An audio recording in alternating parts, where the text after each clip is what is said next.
मंगलमय मंगलकरण वीतराग विज्ञान नमो ताई जाते भये अरहंतादि महा जो विद्यादि सागर सुधी जो विद्यादि सागर सुधी गुरु हैं हितैषी शुद्धात्म में निरत नित्य हितोपदेशी वे पाप ग्रीष्म ऋतु में जल हैं सयाने पूजूं के सतत केवल ज्ञान पाने पूजूं के सतत केवल ज्ञान पाने। बोलिए भगवान महावीर स्वामी की, आचार्य कुंद कुंद स्वामी की, आचार्य गुरुवर विद्यासागर मुनि महाराज।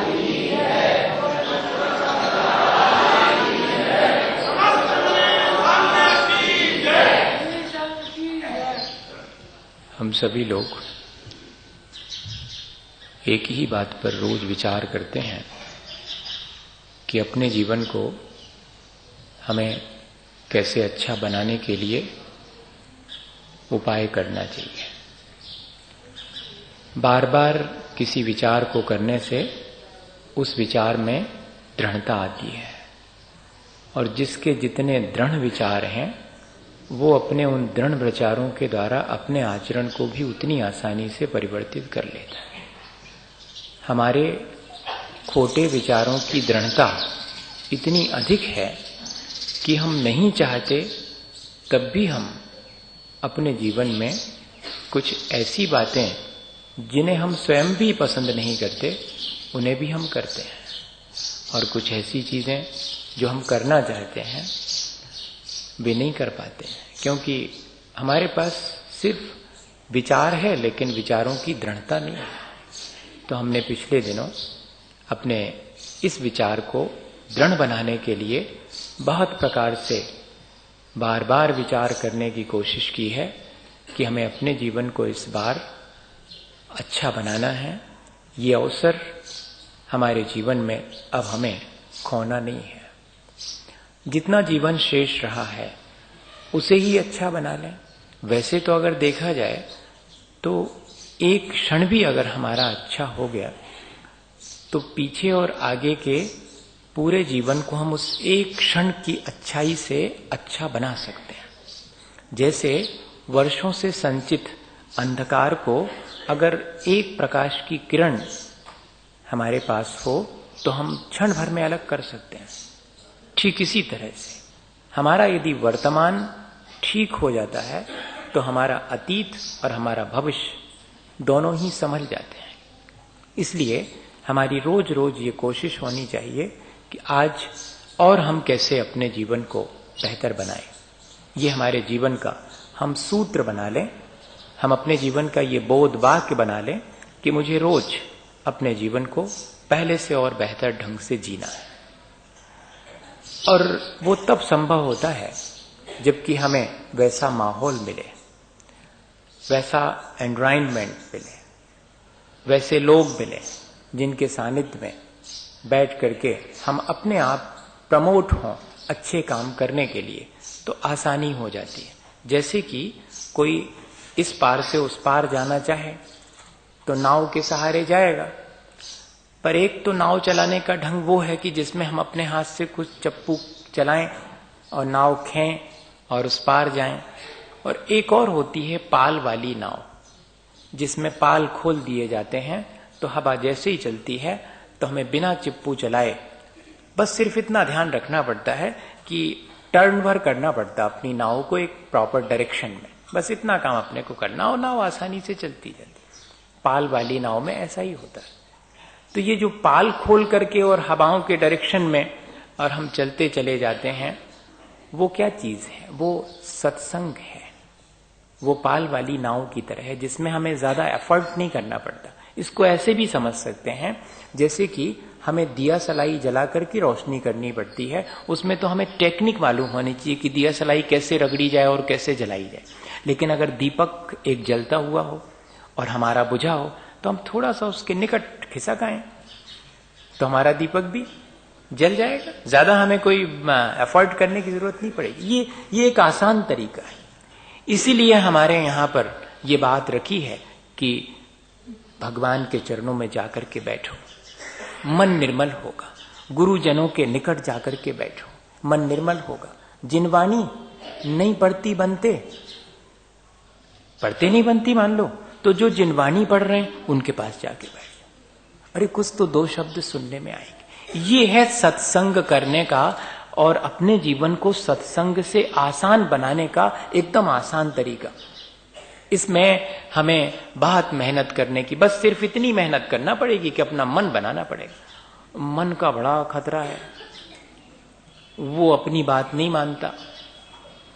इतना ही अपन कर लेवे तो मन को मनाने के लिए फिर आचार्य भगवंत भी सब समझते हैं। वो उन्होंने हमारे मन पर काबू करने के लिए हमें सलाह दे दी। क्या? जब तुम्हारा मन अच्छा हो तो संकल्प कर लेना। हाँ, थोड़ी देर को तो अच्छा होता ही है।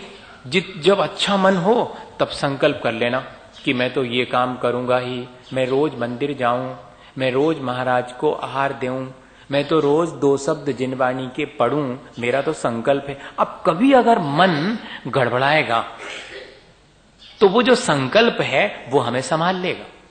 देखो कितना आसान तरीका बता दिया। हमें अपने मन को इन सब की संगति में ले जाना है और हो सकता है कि ये मन सत्संगति से बचने का प्रयास करे। कहे कि क्या रखा हुआ है, महाराज के पास घंटों बैठेंगे, क्या करेंगे वो हमारा? क्या वो हमारी नौकरी लगवा देंगे?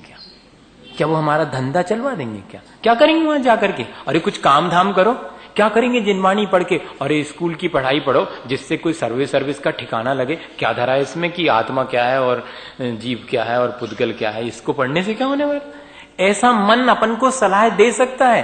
क्या करना? पूजा करके घंटे भर खराब होता है। आहार दान, अरे सवेरे से बनाते रहो और बात है ही नहीं है।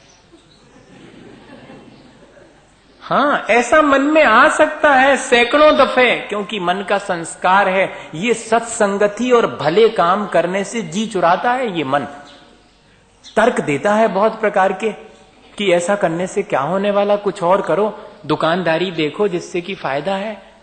तब उस समय हमारा संकल्प काम आएगा। इसलिए सत्संगति और साथ में सत्संगति का संकल्प कर लेना चाहिए। श्रावक के जीवन में सत्संगति के कितने अवसर मिल सकते हैं, इस बात के लिए उसे हमेशा प्रयत्नशील होना चाहिए।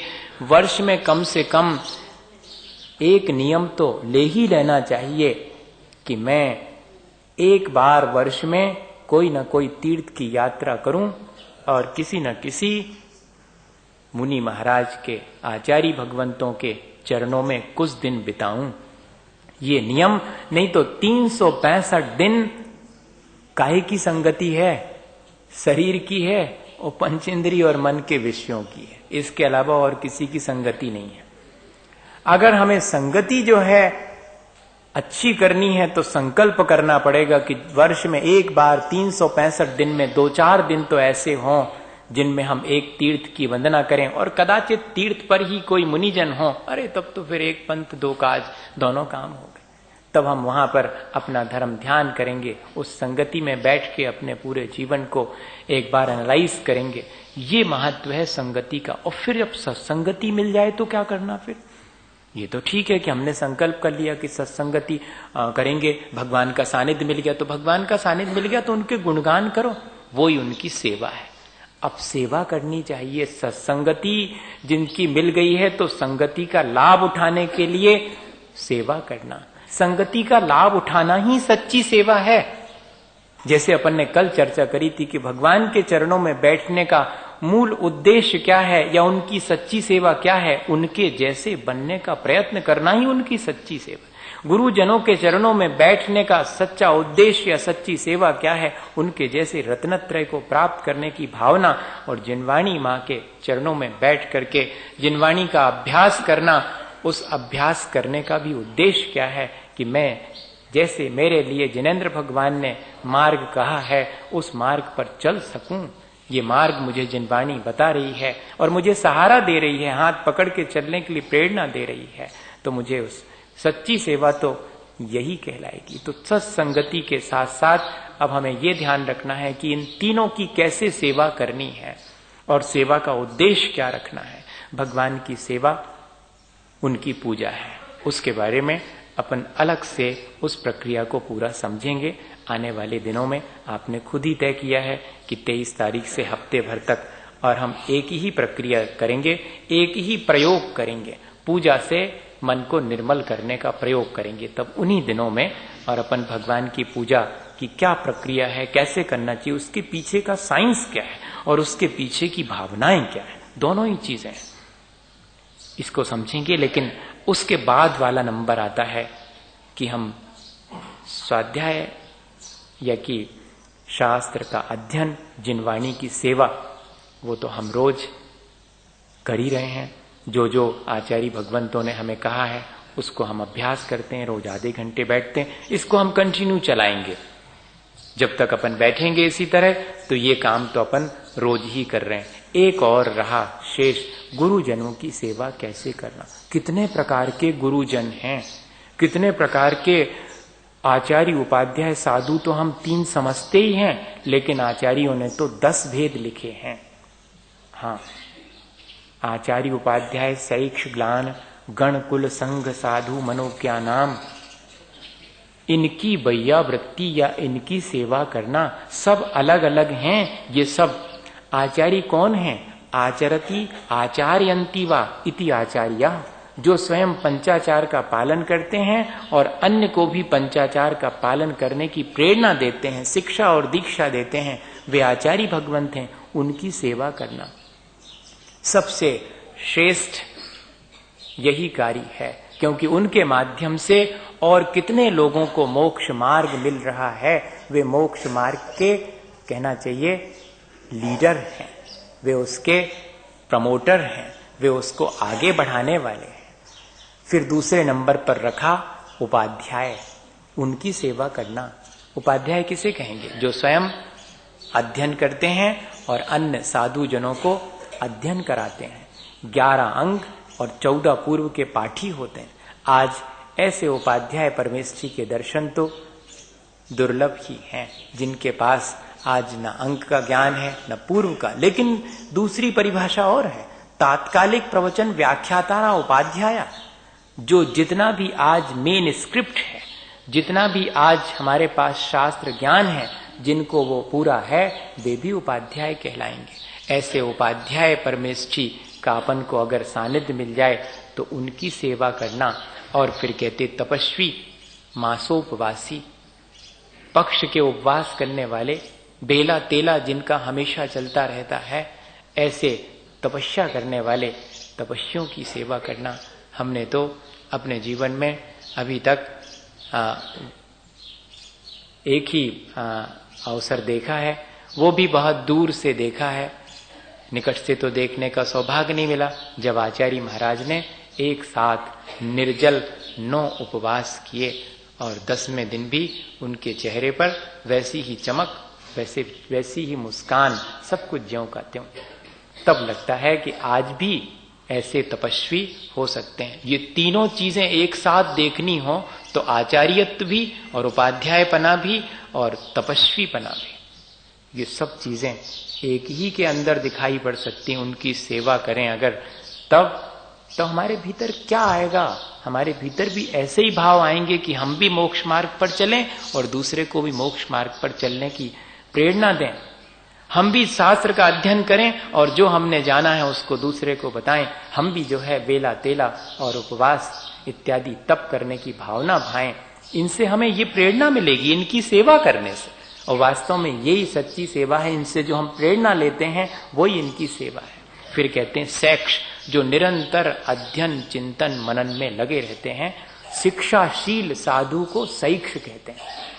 और ग्लान, जिन्होंने जब से दीक्षा ली तब से कोई ना कोई व्याधि उनके साथ लगी हुई है। वर्णी जी कहा करते थे, भैया को ने हमारा संग नहीं दो, मनो हमारा संग दिया तो व्याधियों ने हमारा बहुत साथ दिया। वे हमेशा हमारे साथ रही, कोई रहो चाहे नहीं रहो, लेकिन व्याधि हमारे साथ हमेशा रहती। वो ऐसा बोलते। उनको तिजारी बुखार आता था अल्टरनेट डेज में, और वो महीनों महीनों वर्षों वर्षों चलता, तो बड़े प्रसन्नता से। लेकिन देखना आप, ग्लान हैं, निरंतर किसी न किसी व्याधि से ग्रसित हैं, लेकिन अपने समता परिणाम हमेशा बनाए रखते हैं। तब हम उनसे क्या सीखेंगे कि अनुकूल परिस्थिति में तो सब धर्म ध्यान कर लेते हैं। उनके सेवा करने से हमें क्या दृढ़ता आएगी कि देखो, प्रतिकूलता होने पर भी अपना धर्म ध्यान नहीं छोड़ना चाहिए। ये ग्लान साधु की सेवा करने से और हमें संदेश मिलता है। हमारा लाभ ही लाभ है सेवा करने से। ऐसी सेवा ही बताई गई जिससे अपना लाभ हो, दूसरे का लाभ तो होगा ही उसके सेवा से, लेकिन स्वयं का भी पुण्य का अर्जन और साथ में विचारों में दृढ़ता। सैक्ष, ग्लान, गण, 2 या 3 साधुओं के समूह को बोलते हैं गण। हाँ, और गच्छ बोलते हैं 4 और 5 मुनिराजों के संघ को। ये गण और गच्छ पहले हुआ करते थे, अब बहुत कम देखने में आते हैं। 2 या 3 साधु मुनिजन एक साथ, ऐसे मुनि एक समान होना चाहिए, तब वो कहलाएगा गण। और गच्छ जिसमें कि 4 या 5 या उससे अधिक साधु हैं, लेकिन कोई आचार्य नहीं है, उपाध्याय नहीं है उसमें, तब भी वो गच्छ कहलाएगा। इसी तरह गण में, गण भी जो है सामान्य साधु का नहीं बनेगा। हाँ, ये भी है कि कोई भी 2 मुनि महाराज हो गए, ऐसा नहीं। जो चिर प्रवर्जित हों, वर्षों से जिनने दीक्षा ले रखी हो, कम से कम 12 वर्ष, 1 युग जिनको दीक्षा के लिए हो गया हो, ऐसे साधुओं के, चिर प्रवर्जित साधुओं के 2 या 3 साधुओं के समूह को गण कहते हैं। ऐसे गण की सेवा करने से और गच्छ की सेवा करने से, दोनों इसमें आ जाएंगे। उनकी सेवा से हमें क्या संदेश मिलेगा? देखो, जो जितना वयोवृद्ध, ज्ञान वृद्ध और तप वृद्ध होता है, उसके अनुभव भी ज्यादा होता है। तो ऐसे अनुभवी की, इसलिए कह रहे हैं कि गण की सेवा करने से और तुम्हें उनकी चिर प्रवर्जित, बहुत पुराने दीक्षित होने से, उनसे उनके अनुभव सुनने मिलेंगे, नई नई चीजें तुम्हें जानने को मिलेंगी। इसलिए उस अनुभवी की भी सेवा करना। और फिर कहते कुल, कुल कहलाता है एक आचार्य के शिष्यों का समूह। कहीं इकट्ठा हो जाए, जैसे कि पिछले बार हम लोग सब इकट्ठे हुए थे आचार्य महाराज के चरणों में, और कुंडलपुर जी में महामस्तकाभिषेक के समय पर 110 कितनी पीछे हो गई थी, मुझे पूरा ध्यान है, 130 हो गई थी लगभग। अब उन सब के पास लोग कहते थे कि हमको एक दिन में दर्शन तो सबके हो जाते, लेकिन हम 2-2 मिनट भी बैठे अगर तो पूरा दिन में बैठ ही नहीं पाते सबके पास। सबके चरणों में 2-2 मिनट बैठे अगर, तो बताइए इतना बड़ा कुल है। जैसे अपने यहाँ पर शादी ब्याह में सारा कुटुंब इकट्ठा हो गया, फिर आपस में एक दूसरे से मिलते हैं, कैसा आनंद आता है। हाँ, वो आनंद भी लेना, कुल की सेवा करना, अर्थात जब सब एक साथ हों तब जाकर के और उनकी सेवा करेंगे तो एक आनंद अपने जीवन में, परिणामों में निर्मलता उससे भी आएगी। देखो कैसा उपाय रखा है। कभी कभार ऐसा भी करना चाहिए। कई लोग तो वहां पर इसलिए नहीं आए कि अरे बहुत भीड़ होगी, भीड़ में सुविधा नहीं रह पाएगी, इसलिए अपन नहीं जाते।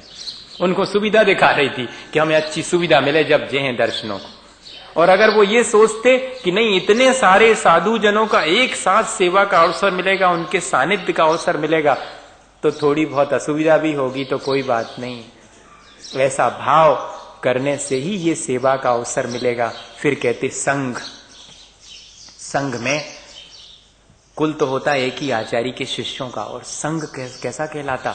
मुनि, आरिका, श्रावक, श्राविका। इतना ही नहीं, इसके साथ साथ संघ वो है जिसमें आचार्य हैं, उपाध्याय हैं, स्थविर हैं। स्थविर मतलब चिर प्रवर्जित साधु। ये स्थविर उस समय मुझे ध्यान नहीं आया। 2 या 3 स्थविर के संघ को गण कहते हैं। क्लियर हो गया। स्थविर मतलब चिर प्रवर्जित साधु, तो स्थविर हो, इस तरह से पूरा का पूरा संघ कहलाएगा, जिसमें आचार्य उपाध्याय चिर प्रवर्जित साधु मुनि तो है ही सामान, आरिका और श्रावक शाविका। श्रावक शाविका के लिए जरा संभल करके, नहीं तो श्रावक श्राविका मतलब ये जो इस तरह बैठे हैं, नहीं, इसमें से श्रावक श्राविका की संख्या 2-4 होगी, बाकी सब फॉलोअर्स कहलाएंगे, सदगृहस्थ कहलाएंगे। हाँ, श्रावक श्राविका वो कहलाएंगे जिन्होंने 2-2 प्रतिमा कम से कम ले रखी हैं। श्रावक के 12 व्रतों का पालन करते हैं, वही श्रावक में, नहीं तो फिर जैसे भगवान महावीर स्वामी के समय में 1 लाख श्रावक, 1 लाख श्राविक, 3 लाख श्राविकाएं थी, तो क्या कुल इतने ही लोग थे जैनी? नहीं, उसमें से पंचम गुण स्थान वाले श्रावक और श्राविकाएं, अर्थात जिन्होंने 2-2 प्रतिमा ले रखी कम से कम, और ज्यादा हो तो ठीक है, कम से कम 2 प्रतिमा है, वो उनकी श्रावक में संख्या आएगी। ऐसे सबका चतुर्विध संघ कहलाएगा। या फिर दूसरा और होता है ऋषि मुनि यति और अनगार, ये 4 प्रकार के साधु जहां हो वो संघ कहलाता है। ये तो आज अपने जीवन में सौभाग्य ही अपने को नहीं मिलेगा, क्योंकि रिद्धिधारी कोई मुनि महाराज नहीं, ऋषि नहीं। यति छपक श्रेणी में चढ़ने वाले मुनि महाराज यति कहलाते हैं, वे भी आज देखने को यहाँ भरत क्षेत्र में नहीं है। और मुनि मन पर्य ज्ञान और अवधि ज्ञान से युक्त जो हैं वो कहलाते मुनि। आप तो मैं फोकट में मुनि कहते, हाँ, हम पे दूसरी परिभाषा लागू होती है, कौन सी वाली? हाँ, जो पाप से मौन है वो मुनि, वो हम पे लागू हो जाएगी छोटी सी, पर वास्तव में जो मुनि है वो कौन है? जो अवधि ज्ञान और मन पर्य ज्ञान को प्राप्त कर चुके हैं वे मुनि हैं। वैसे मुनि जनों के दर्शन तो आज नहीं मिलेंगे। मिलते हैं किनके? अनगार। अनगार अर्थात जिन्होंने ग्रह का त्याग कर दिया है और समता पूर्वक रत्नत्रय की आराधना करते हैं, वे अवश्य आज हैं। तो ऐसा चतुर्विध संघ कहीं मिल जाए मुनि, जो ऋषि मुनि यति और अनगार का, तब वो भी सौभाग्य है उनकी सेवा करने से। और फिर कहते हैं साधु आत्मानम साधयति इति, साधु जो अपने निरंतर आत्मा की साधना में लगे हैं वे साधु हैं। सज्जन पुरुष को भी साधु कहते हैं। हाँ, जो घर गृहस्थी में रह करके भी और कैसा निष्प्रय होकर के जीवन जीते हैं उनको भी शामिल करेंगे। और अंत में कह रहे कि मनोज्ञ, मनोज्ञ कौन है? तो कहते जो दीक्षा के सम्मुख है उसकी सेवा कर। जब दीक्षा होने वाली थी हम लोगों की, तब उसके पहले आचार्य और अन्य साधुओं को, जबकि उस समय हम ब्रह्मचारी थे घंटे भर के लिए, तब भी सबको कहा इनकी सेवा करो। क्यों? ये मनोज्ञ हैं। मनोज्ञ का मतलब सुंदर तो है ही, अकेला वो अर्थ नहीं लेना जो प्रचलित है सामान्य रूप से। मनोज्ञ मतलब सुंदर, वो अर्थ नहीं है। ये इनकी सुंदरता इसलिए है क्योंकि अगले क्षण ये दीक्षा लेने वाले हैं। देखो इनके परिणाम, इसलिए ये प्रशंसा के योग्य हैं। उनके चरणों में भी बैठो, उनकी भी सेवा करो। नहीं, जब महाराज बन जाएंगे तब करेंगे। अरे नहीं, अभी जब भी बनने वाले हैं, बस अब मंच पे जाने ही वाले हैं, उसके पहले उनकी सेवा करो। उनसे भी तुम्हें वैराग मिलेगा, क्योंकि देखो उस समय अत्यंत वैराग के परिणाम होते हैं। जरा मिलो तो कि क्या हुआ, कैसे अचानक जो है, और अब आप अगले क्षण दीक्षा लेने वाले हैं। सुनाओ तो कैसा आपको लग रहा है? उनकी सेवा करने से उनसे हमें ये लाभ मिलने वाला। इस तरह से 10 प्रकार के साधु जनों की सेवा करने के लिए, उनके चरणों का सानिध्य पाने के लिए हमें संदेश आचार्य भगवंतों ने दिया है। और सेवा अपन ने ये समझा कि 2 प्रकार से की जाती है और भूमिका अलग अलग है, वो भी समझना है अपन को। साधु की सेवा और श्रावक की सेवा की चर्चा कर रहे हैं। अभी साधु की सेवा की चर्चा नहीं करी अपन ने। साधु जन कैसे सेवा करते हैं वो अलग चीज है।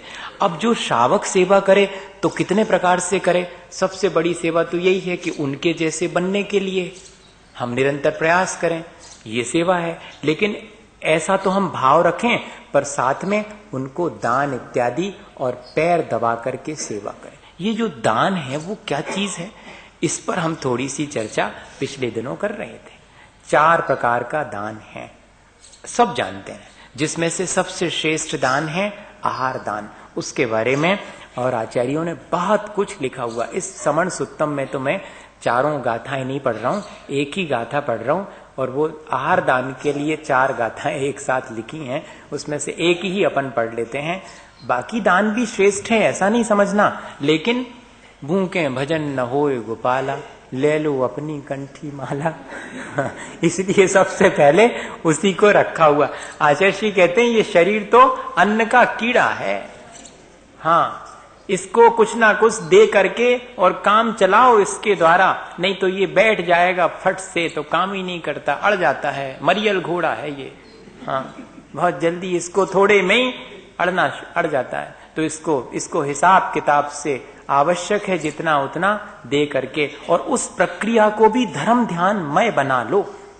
है तो वो संसार बढ़ाने वाली, अरे भोजन की क्रिया कौन सी, संसार तो बढ़ेगा उससे, भोजन की क्रिया से, लेकिन उस भोजन की क्रिया को भी धर्म ध्यान का साधन बना लिया। बताइए आप, ये मेन चीज समझने की ये है कि आहार दान को भी क्या हम धर्म ध्यान मान लें, जबकि हम दूसरे को परोस करके और भोजन करा रहे हैं, वो भी, उसमें भी धर्म ध्यान हो सकता है। कहते हाँ हो सकता है। जो मुथि भूत वशेषम भुंजई सो भुंजई जिनु वदिठम, संसार सार सोखम कम सो निवाणवर सोखम। सागार जो असन को मुनि को खिला के, पश्चात सभी मुदित हो अवशेष पाके। वे स्वर्ग मोक्ष क्रमवार अवश्य पाते, संसार में फिर कदापि न लौट आते।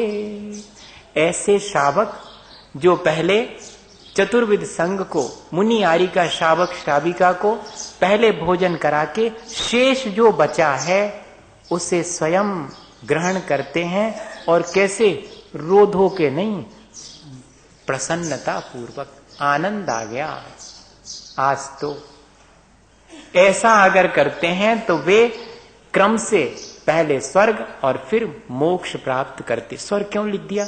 क्योंकि दान देने वाला सबसे पहले कहां जाएगा? नहीं, अगर सम्यक दृष्टि होगा तो जाएगा, हाँ, और अगर मिथ्या दृष्टि है तो भोग भूमि जाएगा, और भोग भूमि जाने वाले को तो मजबूरी है, बच के नहीं जा सकते बच्चू, स्वर्ग जाना ही पड़ेगा। हाँ, ऐसी भाषा बोल रहा हूं, मतलब जाना ही पड़ेगा, डेफिनेट है। भोग भूमि वाले को स्वर्ग, पहले दूसरे स्वर्ग में उत्पन्न होना ही है उनके लिए। तो इस तरह से अगर सम्यक दृष्टि आहार दान देता है तो स्वर्ग ही जाएगा सीधा, और अगर मिथ्या दृष्टि भी आहार दान दे रहा है तो पहले भोग भूमि जाएगा फिर स्वर्ग जाएगा, वहां से आकर के उस दान के भावों से और फिर स्वयं दान लेने योग्य होकर के मुनि बन करके और क्रम से मुक्ति भी पा सकता है। ये लालच दे रहे हैं, लालच, आ तो जाओ ऐसी लालच में, कोई नहीं आता है ऐसी लालच में। हाँ, इतनी बढ़िया बढ़िया लालच दे देते हैं आचार्य भगवान कि कैसे ही तो मन बने अपना ये सब चीजें सोच करके कि अरे इतना सब मिलेगा अपन करो। लालच नहीं है, वास्तव में ये फैक्ट्स हैं, ये सच्चाई है, और सच्चाई तो हमें जाननी चाहिए कि कैसे हम अपने जीवन को ऐसे इन साधनों के माध्यम से भी अच्छा बना सकते। 2 छोटी छोटी घटनाएं बताऊं आपको। जब उस समय साहू श्यांश जी हुआ करते थे, अब तो नहीं रहे, सन 1978 की बात है, 78। हम उस समय गृहस्थ में आचार्य महाराज के दर्शन करने और नैनागिर जाया करते थे। उस समय नैनागिर जैसा था आज तो कई गुना बड़ा हो गया। उस समय तो उतनी फैसिलिटी थी नहीं, थोड़े से कमरे थे और बाहर दहलान थी, बारिश के दिनों में बहुत मुश्किल होती थी। और चतुर्मास के समय में श्यांश जी साहू जी वहां पहुंचे। उनका हालांकि पहले से ही प्रोग्राम बन गया और सारी कोशिशों के बावजूद भी उन जैसे व्यक्ति को भी नैनागिर में वो कमरा नहीं मिला। इतने बड़े होने के बाद भी मजा तो तभी है, वैसे तो मजा तभी है, लेकिन अब मजा नहीं आता। अब तो पहले से एसी रूम पहले से रिजर्व होकर के, अब तो लोग अगर तीर्थ क्षेत्र पे अपना कमरा अपने नाम से बनवा देते पैसा देकर, तो फिर वो उनको जब भी मेला आएगा तो उनको मिलेगा। मतलब अभी भी डोनेशन नहीं दिया, इन्वेस्टमेंट अभी भी उससे, अबे दे दिया लेकिन छूटा नहीं।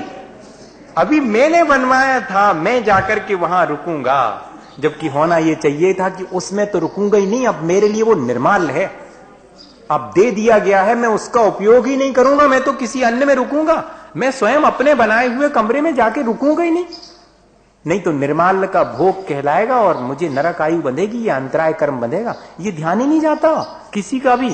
थोड़ा ध्यान चला गया अभी, करे ऐसा भी हो सकता है। हाँ, लिखा ही ऐसा है, रेण सारजी पढ़ो कुन स्वामी का, उसमें लिखा है जो अपने द्वारा दी गई दान की वस्तु का स्वयं उपयोग कर लेवे नरक का भागी या कि अंतराय कर्म का और विकलांग होने के चांसेस हैं। ये लिखा उसमें, पढ़ करके बड़ा आश्चर्य लगता है। अपन की अज्ञानता की वजह से कई ऐसी चीजें अपन कर लेते हैं, अपन को खुद नहीं मालूम, बाद में बड़ा पछतावा होता है। लेकिन आचार्यों ने सब लिखा है इस तरह का सावधानी बरतने के लिए। बात में आ गई तो मैंने आपको वो बात बता दी, नहीं तो मैंने सोचा नहीं था इस तरह से। बात एकदम आ गई तो ध्यान आ गया कि अपन ऐसा कर लेते हैं कई बार। उनके लिए कमरा नहीं मिला और बाहर पर्ची में दहलान में और फर्श बिछा दिया, उसी पे जाके बैठे और मुनीम साहब और सब खड़े हैं, अध्यक्ष क्षेत्र के कि अब क्या करें, कोई भी कमरा खाली नहीं कर रहा है। अब उनको कोई ऐसा थोड़ी है कि आप आए हो तो दूसरे का सामान बाहर करके और आपको जमाएं, ऐसा तो अच्छा भी नहीं लगता। कोई भी हो, कमरा उसका रुका है वो। अब तो कहने लगे नहीं बहुत अच्छा है, यहीं बैठते हैं, और बैठ गए वहीं पर सब कुछ। और उन्होंने कहा कि हम तो आचार्य महाराज को आहार देंगे। बहुत अच्छा, तैयारी हो गई आहार की, आचार्य श्री को आहार दिया। हमारे सामने की बात है, जब इस तरह कोई करता है तो आहार दान देने के बाद उनकी भोजन की बड़ी स्पेशल व्यवस्था थी, लेकिन उन्होंने कहा कि वहां नहीं जाऊंगा। आज तो जिस चौके में आचार्य महाराज ने जो आहार किया है वही करने का मन है। और आचार्य महाराज तो नमक और मीठा लेते ही नहीं। अब बिना नमक का और बिना मीठे का जो भी सामान था, सब्जी रोटी, सब प्रेम से उनने खाई। जैसा इसमें लिखा है कि पहले वह भोजन मुनि को देकर वही भोजन, ऐसा नहीं कि अपना बाद में फिर बढ़िया से मसाला वसाला डाल करके बढ़िया से खाते। सब ऐसे ही करते, सब करते ना, पकड़ में आ गए सब। हाँ, ऐसा लिखा उसमें, क्यों लिखा उसमें गाथा में, समझने की चीज है कि फिर उसको ज्यों का त्यों वो खा लेना जो बचा हुआ है। तो उन्होंने वो ही खाया। सब तो बड़े संकोच में थे। काहे क्यों संकोच में थे? पदाधिकारियों को संकोच क्यों होता जब कोई ऐसा कर ले बड़ा आदमी? तो क्यों? क्योंकि अब क्या पता जाते समय पैसा लिखवाऊं के नहीं। कैसे अच्छी व्यवस्था नहीं भाई, अच्छी व्यवस्था देने के पीछे उद्देश्य क्या हो गया? आज के समय में इतनी फैसिलिटी दी जाती हैं क्षेत्रों पर, उसका कारण क्या है? अच्छी फैसिलिटी दोगे तो पैसा खूब मिलेगा। हाँ, उसका धर्म ध्यान हो चाहे न हो, धर्म ध्यान के लिए फैसिलिटी देना बहुत अच्छी चीज, मैं ये नहीं कह रहा हूं। आप अच्छे से धर्म ध्यान करो, निश्चिंता पूर्वक, आपको शुद्ध भोजन मिलेगा, आपको भोजन बनाने की भी चिंता नहीं करना, आप तो पूजा करो बढ़िया 11 बजे तक, ये बात अलग है, ये नहीं कह रहा हूं मैं। लेकिन हम और दूसरी, हमारा उद्देश्य अगर हम विचलित हो जाते हैं तो क्या होता? वो पदाधिकारी हाथ जोड़े खड़े, लेकिन वो प्रसन्न है कि बहुत अच्छा आनंद आया। फिर बाद में आचार्य श्री का प्रवचन हुआ, उसके पहले 2 मिनट वो बोले और उसमें उन्होंने यही कहा कि आज तक मेरी जिंदगी 60-65 साल की निकल गई, मैंने एसी में बैठ करके और एक से एक भोजन किए हैं, लेकिन आज जैसा भोजन ऐसे बाहर दहलान में खुले में बैठ करके, और वो भी मुनि जनों का खाया जाने वाला बिना नमक का भोजन किया, ऐसा तो मैंने कभी भी आनंद नहीं दिया है। ये उनके अपने स्वयं के उद्गार थे।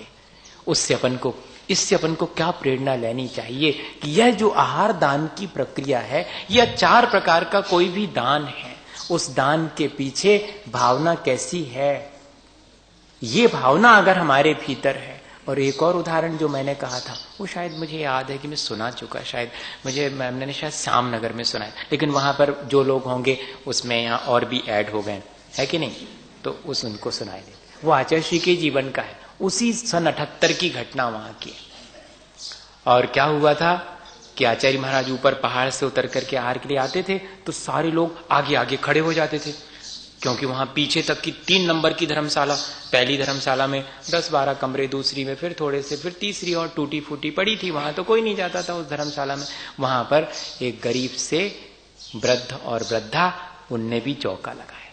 अब वे बेचारे वैसे ही कमजोर थे, चलते फिरते ज्यादा नहीं था उनका। अब यहाँ कहाँ भीड़ में आके खड़े होंगे, अपन तो अपने घर के सामने खड़े, वही उनका घर, कमरा ही उनका घर। द्वारापेक्षण का वास्तविक मायने यही है कि अपने द्वार पर साधु के आने की अपेक्षा, यहां वहां जाने की आवश्यकता नहीं है। तो वो वहीं पर खड़े, बाकी सब लोग तो अपने अपने कमरे से आगे आके, क्योंकि पहले आ जाएंगे तो अपन जल्दी से झटक लेंगे महाराज को, ऐसा आगे कैसे नहीं, ऐसे ही तो रहता, मन में भाव रहता कि थोड़े आगे आ जाएंगे तो जल्दी से पकड़ के महाराज को फिर ले जाएंगे वहां पर। लेकिन आचार्य श्री ने उस दिन क्या सोच लिया कि जो अपने कमरे के सामने खड़े होंगे वहां जाए, और कोई विधि नहीं, यही विधि। चले आचार्य श्री, अब सब खड़े हैं, बड़ी मुश्किल में तो रास्ता मिली, दोनों तरफ खड़े थे पड़गाने, तो निकलते जा रहे, अब देखें कहाँ जाते हैं, और वो तो चले गए तीसरी। वहां कौन है भैया, कोई नहीं है, चौका होगा वहां पर, लौटाओ महाराज को। आचार्य श्री तो चले जा रहे हैं, पता नहीं किसका पुण्य है, उन दोनों का पुण्य था, वे वहीं खड़े हैं। गदगद हो गए आचार्य श्री, जाके उनके सामने खड़े। अब तो वो परिक्रमा दे रहे हैं और सारी लोग चिंतित हैं। देखो तो, जिनके यहाँ आहार होना वो निश्चिंत, और बाकी चिंतित हैं कि कचू तो है नहीं है, दूध तक तो उनके तो है नहीं है, और क्या खिलाएंगे वो। आज तो अब सब जने तैयार, अपना अपना लेकर के तैयार हो गए कि अपन पहले से ही चलो वहां पर महाराज के। और आचार्य श्री ने ये भी उस दिन सोच लिया कि उस चौके में जो मिलेगा वो ही ले। अब देखो आनंद, और जैसे ही उन्होंने रोटी निकाली तो आचार्य श्री की दृष्टि चली गई। वैसे एक साधु की दृष्टि में ये सारी चीजें भी होनी चाहिए, ऐसा आचार्यों ने लिखा है। कम से कम हमारे आचार्य महाराज ने तो हमें बताया, पहले पहले जो नई सब्जी आए उसे नहीं लेना, क्यों, अभी महंगी आ रही है। आप आश्चर्य करेंगे, यहां से जाने के बाद बुंदेलखंड में आचार्य श्री ने समस्त सूखे मेवे का त्याग किया था। सबसे पहले महंगी चीज है, सब्जी तक के लिए वो ये कहते हैं कि अभी मटर फल्ली, जिसको बटरा बोलते हैं बुंदेलखंड में, वो अगर आ रहा है तो महंगा आएगा शुरू में 10-15 दिन, अभी सबके चौकों में आने दो। किसी विशेष के में आ रहा है मतलब अभी महंगा है, सबके में आने दो, फिर लेना तो है। कितना ध्यान, आचार्य श्री का ध्यान चला गया उनके पूरे उसमें वो रखे थे, क्या बोलते हैं उसको, रोटी रखने का बोलते हैं ना उसको, जो भी, तो उसमें दृष्टि चली गई। तो उनने देखा कि लग तो रहा है कि 8 या 10 रोटियां ही हैं। हाँ, तो अब 3 लोग हैं, दोनों वो और एक स्वयं साधु। अतिथि संविभाग के मायने क्या है, जितना श्रावक ने अतिथि और अपने स्वयं के लिए बनाया है उसमें से अतिथि वाला ले लो, बाकी ज्यों का त्यों छोड़ दो। हाँ, ये वृत्ति है। तो आचार्य श्री ने तय कर लिया कि 8-10 हैं, मतलब 3-4 रोटी पड़ी अपने जिम्मे, बस। हाँ, तो उन्होंने उतनी ही 3-3.5 रोटी के जितने ग्रास बनेंगे, एक के 4 बनते हैं, सो गिन करके ग्रास उतने ले लिए। और बढ़िया से दाल थी, सब्जी थी, वो खाई। दूध तो था नहीं, बाहर से लाए थे, सो उनने पहले ही देख लिया इनके यहाँ थोड़ी है, ये तो लाए हैं वहां से, आज तो नहीं लूंगा। भले ही हमेशा ले लेते हो, आप लाए सो आपका भी ले लिया, आप लाए सो आपका भी ले लिया, आज तो नहीं लूंगा, आज तो इन्हीं के यहाँ जो है वो ले। और ले करके बढ़िया से प्रसन्नता से आकर के और बैठ गए और ध्यान में लीन। और सब जने चिंतित कि हो सकता है कुछ गड़बड़ हो गई, इसलिए प्रायश्चित कर लिया। अपन को उल्टा ही सूझता है। हाँ, उन्होंने ऐसा आहार करवा दिया, आचार्य श्री तो प्रायश्चित कर रहे हैं ध्यान में लीन। अब हम लोग देख रहे हैं कि 2:30 बज गए हैं, आचार्य श्री की कक्षा होती है, अभी तक नहीं हुई, 2:30 तो बज गए। आचार्य श्री तो बिल्कुल टाइम से उठ जाते हैं, आज तो ध्यान से ही नहीं उठे, जरूर कोई ना कोई बात तो हो गई, गड़बड़ हो गई कुछ ना कुछ, आज तो लगता क्लास भी नहीं लगेगी। खूब घंटी बजाई, घंटी बजती है क्लास की, आप कभी जाएंगे तो देखेंगे वहां पर, क्योंकि सब साधु अलग अलग कमरों में बैठे रहते, तो घंटी की आवाज से सबको टाइम मालूम पड़ जाता। तो घंटी बजी, सब साधु तो जाकर के बैठ गए, लेकिन अभी आचार्य श्री उठे नहीं। फिर बजाई 5-5 मिनट में घंटी, तो बामुश्किल आचर्षी 2:45 बजे उठ करके और बैठे और वचन का जो भी वाचना करनी थी, स्वाध्याय कराना था, शुरू कर दिया। स्वाध्याय कराते कराते आधे स्वाध्याय में कोई प्रसंग आ गया तो बोले कि आज तो मेरा मन था नहीं स्वाध्याय का, आज तो ध्यान में ही आनंद आ रहा था, पता नहीं उन लोगों ने कितना पवित्र आहार करवाया कि मेरा मन तो आज ध्यान में नहीं। बताइए, आपकी पुड़ी पीछे रह जाएगी, हलवा पीछे रह जाएगा, प्रेम से दी गई रूखी रोटी पवित्र भावनाओं से वो महत्वपूर्ण है। द्रव्य, हाँ, ये है दान की प्रक्रिया। मैं आपको इसलिए ये उदाहरण सुना रहा हूं, व्याख्या तो बहुत सारी है लेकिन इससे बहुत जल्दी समझ में आ जाए कि हमको द्रव्य कैसा देना भैया, हमको भाव कैसे रखना। प्रक्रिया तो अपन करते हैं, रोज करते हैं, लेकिन उसमें अगर थोड़ा सा ऐसा संशोधन कर लेवें तो वही धर्म ध्यान हो जाएगा। उसी के द्वारा हमें उतने मात्र से सुबह 6 बजे से भावना बनाई, अब आते होंगे, अब आते होंगे, अरे जल्दी से करो, देखो 9 तो बज ही गए हैं, अब 9:30 बजे उठने ही वाले हैं महाराज। पूरे 6 बजे से कर रहे हैं पाप की क्रिया, हो रहा है पुण्य का अर्जन। ध्यान रखना, भावनाओं में पाप नहीं है, शरीर क्रिया में जो है भोजन बनाने की प्रक्रिया में आरंभ सारंभ हो रहा है, लेकिन भावना है अब देऊंगा, अब आएंगे महाराज, अब बस आते ही होंगे।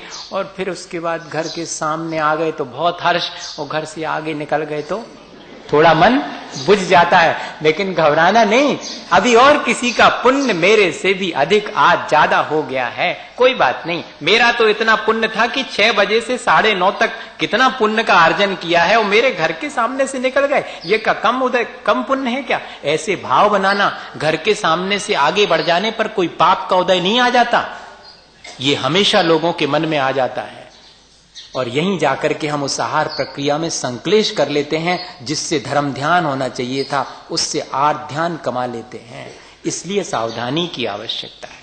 मेरे पुण्य में कोई कमी नहीं आई, 6 बजे से 9:30 तक बिल्कुल बराबर पुण्य का बंध हुआ, और अभी मेरा कुछ नहीं बिगड़ा, मैंने तो पूरा दान देने की भावना रखी है, सो बस अब इंतजार कर रहा हूं, अगर लौट के आते तो ठीक है, नहीं तो जिनके यहां गए हैं उनके यहां जैसे ही मालूम पड़ेगा कि शुरू हो गए, चलो दान तो देना है अपन को, वहां जाकर के दे लेंगे। दान में कोई कमी नहीं आई। बताइएगा, हमने उस प्रक्रिया का किस तरह मन वचन काया तीनों से नहीं देते हुए भी लाभ ले लिया। ऐसी यह दान की प्रक्रिया है। दाता के 7 गुण और 9 भक्ति, ऐसी 16 बातों का जहां ध्यान दिया जाता है, वही वास्तव में दान की प्रक्रिया। अपन कहते ना 16 के मायने मराठी में है शुद्धि, और वैसे जैन आगम के अनुसार जहां 16 बातों का ध्यान रखा जाए वो 16। कौन सी 16 बातें? 9 भक्ति और 7 दाता के गुण। अपन इन पर भी विशेष रूप से जब समय होगा तो इस पर चर्चा करेंगे। पर ये जो दान की प्रक्रिया है उसमें प्रमुखता हमारे परिणामों की निर्मलता की है, जिससे कि हमें और धर्म ध्यान होता है। दे रहे हैं फिर भी हमारे लिए उसका लाभ हो रहा है। इस तरह की ये प्रक्रिया हमारे जीवन ऊंचा उठाने योग्य बने, इसी भावना के साथ बोलिए।